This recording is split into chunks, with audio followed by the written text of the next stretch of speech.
Good afternoon. I want to thank everybody who joined us here. My name is Olga Atamanova, and Ukraine Media Center Inform starts its operation today. It's year 9 of the war and day 328 of the heroic resistance of the Ukrainian people. And I traditionally want to thank the representatives of all the mass media who helped telling the world the truth about this war. Our brief schedule for today is as follows. Joining us in this studio at 1400 will be Alexander Harchenko, the director for Energy Industry Research Institute, and we'll talk about the condition with the power grid. And at 1500 visiting us will be Yuri Shigol, the head of State Service for Special Communications and Information Security, and we will talk about the very important topics, the main objectives of the enemy hackers. So bear with us and follow our announcements. And joining us right now online is the military governor of Rivne region, Vitaliy Koval. Good afternoon, Mr. Vitaliy. Good afternoon. Let's start with operation situation in the region. We all follow all the news about the border between your region and Belarus. What's the situation there? How is the preparation to the purported offensive is going on? So please give us a few comments on that. Yeah, really, it's day 328 of our daily, that we hear daily about the purported offensive from the north of Rivne region.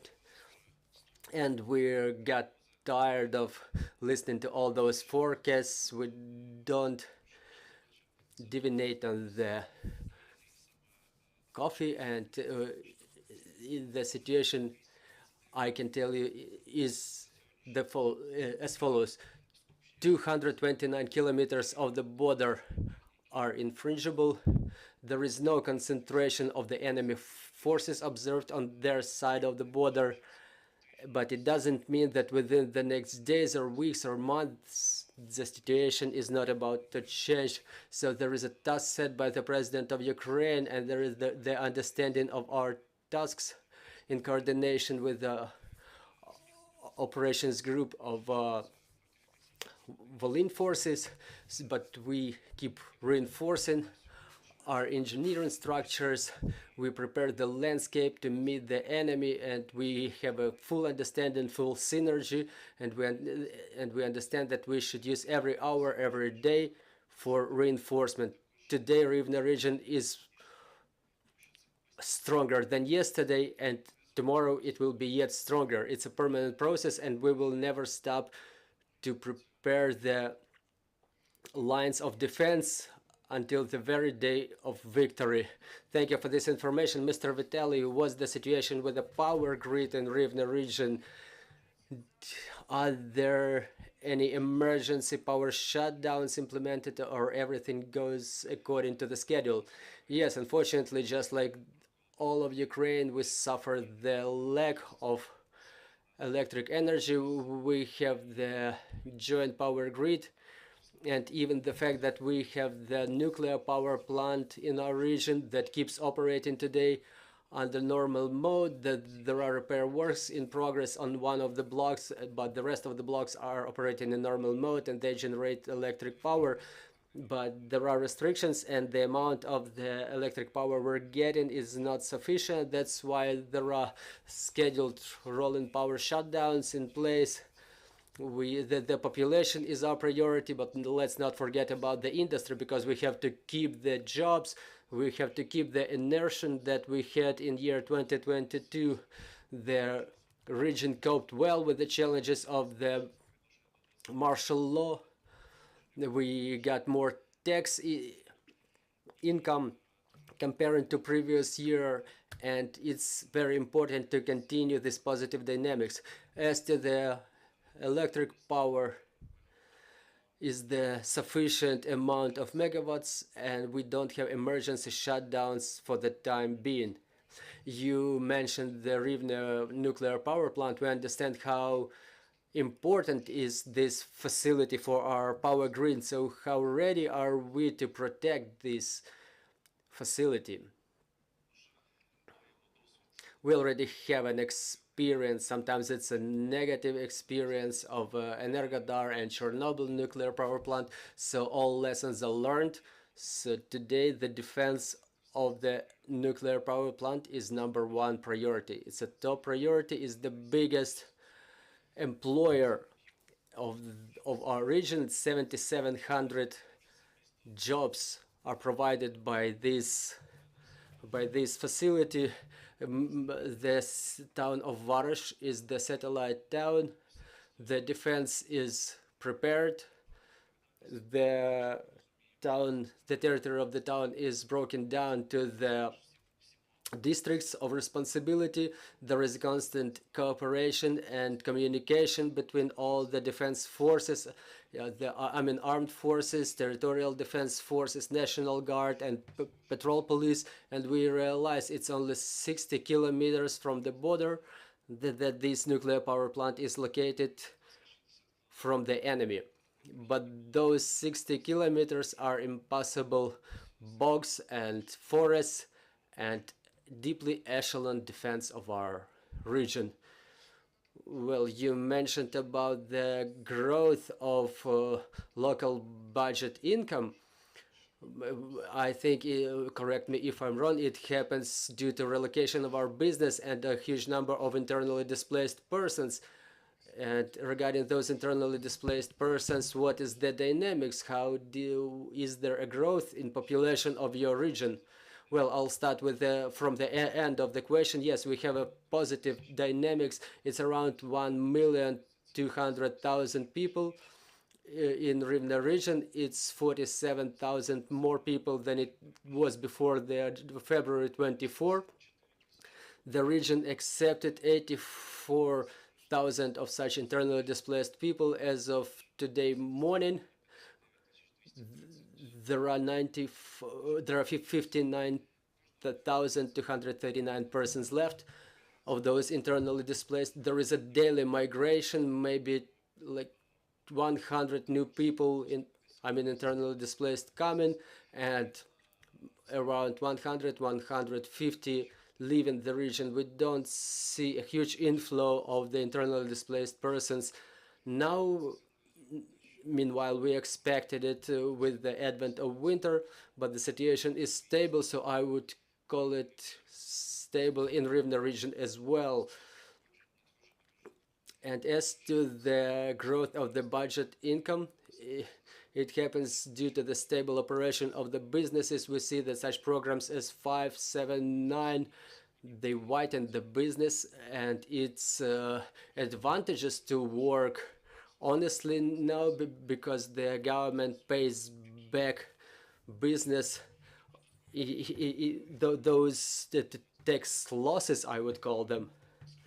That's why I'll give you only one figure: to 2,400,000,000 during full-scale invasion. This is how much the banks of the Rivne region extended in loans to the businesses. And it frees out the tax income, and thanks to the presence of the military, we have a positive outlook for year 2022 or 2023. Sorry.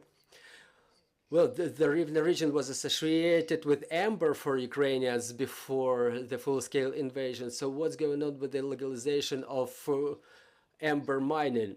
I would call it not just with amber, but illegal amber, at least until the year 2019. I was hearing that Rivne region is the region of the illegal amber.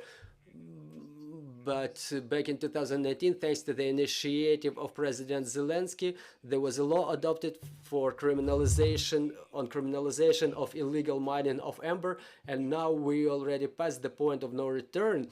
And to mine amber illegally is dangerous from the vantage point of criminal liability, because before 2019 it was only penalized in the amount of 3,400 hryvnia.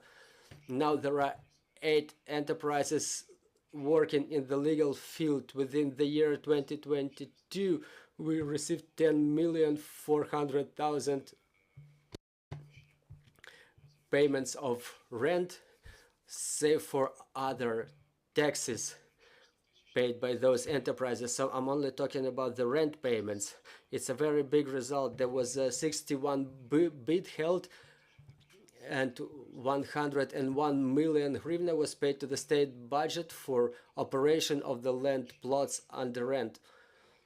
So the more legal businesses are in the area of amber mining, the less are the chances for the illegal miners. So comparing those indicators to 2021, how did they change? So we understand the dynamics. The dynamics for a number of payments is 4 to 7 times growth. It's not a percentage growth, but it's times growth. I can give you a good example, by the way, is when a relocated business, we have 39 such businesses. When they relocated from Mariupol, they moved to the north of the Rivne region, and together with the local business, they developed their mining spots for mining plots for amber. There is the 3 years plan. Thanks for the company which used to service Azovstal and bigger industrial facility. They fulfilled the plan within 6 months.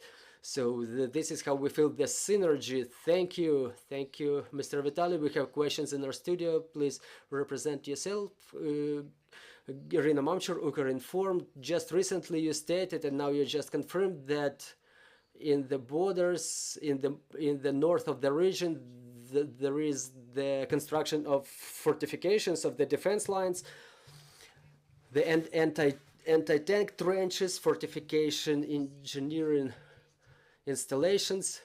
So all those 229 kilometers, are all of them equipped with such fortification structures?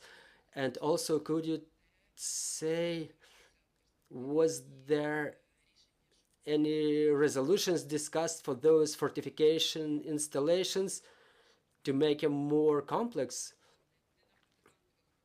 Not just stop with the anti-tank trenches, but to build some capital structures. Is anybody talking about that, at least in future?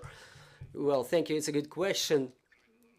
The last meeting with the president of Ukraine that we had back on Wednesday in Lviv, we discussed the issue of intensification of defense. We're talking not only about the temporary line of defense, but we understand that even after the victory, there may be still danger posed for us. So we approach this issue in a complex manner. 229 kilometers of border are all along bogs and forests that they are virtually impossible. Even a person cannot pass it on there too. Some of the lines are even dangerous. I can tell you, not even the beavers can pass there. Even how the militaries, they are the ones who order those works on for fortifications, and us as the military administration, we ensure this coordination so that civil sector and the economy could provide the military with all the defense structures. They are not temporary installations, but they are capital installations. They are for years. They are with armament, they're with armor, with ballistic protection, and this is where we focus our efforts now. Thank you. Another question related to Rivne nuclear power plant. There were parallels we mentioned with Zaporizhia and Energodar. I'm curious. You said you learned some lessons and you studied their experience of Zaporizhia nuclear power plant, but we know that Energodar was fed from Zaporizhia nuclear power plant. So my question is about the civilians, the civil inhabitants, and in view of the fact that the Zaporizhia nuclear power plant is not operating now, it doesn't really matter, because it could happen in a number of ways. So people in Energodar, they don't have either power supply or heat supply or hot water supply.